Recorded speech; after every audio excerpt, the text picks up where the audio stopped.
मनोज जरांगे पाटिल, एक सामान्य परिवार का साधारण सा युवक, मराठा आरक्षण आंदोलन का चेहरा बन चुका है। हमको क्यों नहीं दिया जाता, ये मांग है हमारी। हम मागास तो है ही, सिद्ध होने वाले हुए ही गायकवाड़ का आयोग के माध्यम से, फिर हमको क्यों नहीं, ये मांग है हमारी। सभी मराठों इकट्ठा होके हमको सपोर्ट कर रहे हैं, पूरे एकजुट हो गए। क्यों नहीं देते, ये हमारे मांग है और ये हम लेके रहेंगे।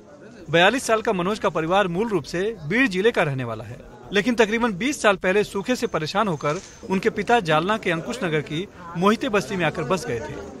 मनोज जरांगे 4 भाइयों में सबसे छोटे हैं। मनोज जरांगे कोई रातों रात मराठा आरक्षण आंदोलन का चेहरा नहीं बन गए। इसके पीछे उनकी 20 से 22 साल का त्याग, बलिदान, संघर्ष और समर्पण है। और सबसे बड़ी बात है समाज का भरोसा। ये भरोसा ही है जो आज मनोज जरांगे का नाम महिलाएं, बच्चे, बूढ़े सभी के जबान पर है।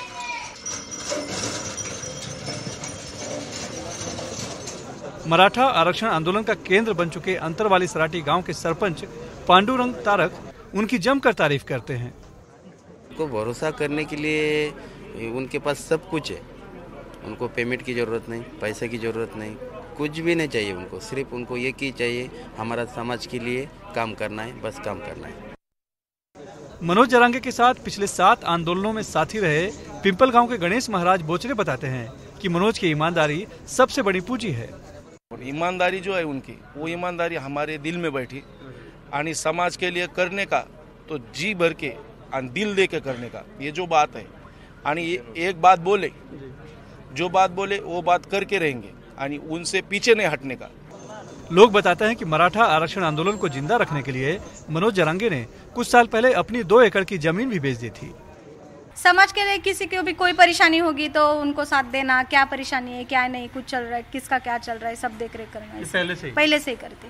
हमारे दादा ने 2 एकड़ खेती बिकाई ना। तुमको क्या झूठ लगा क्या? बिकाई तो हमने बोला ना तुमको, 1 बार बोला, 2 बार बोला, सबको पूछा ना, सब का सवाल एक ही आएगा। हाँ, हमारे गौर गरीब जनता के वो आज माँ बाप हुए।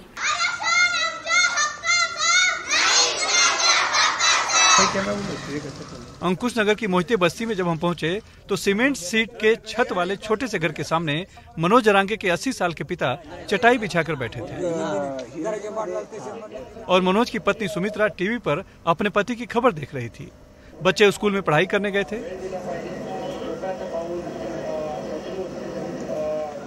कमरे में मनोज जरांगे की एक तस्वीर है और साथ में छत्रपति शिवाजी महाराज की कई तस्वीरें लगी हुई है। मनोज जरांगे की अनिश्चित भूख हड़ताल से उनकी जान को खतरा है, लेकिन न तो पिता को और न ही उनकी पत्नी को इस बात की फिक्र थी। दोनों का यही कहना था कि वो समाज के लिए लड़ रहे हैं। अगर उसे कुछ होगा तो सरकार जिम्मेदार होगी। सरकार को?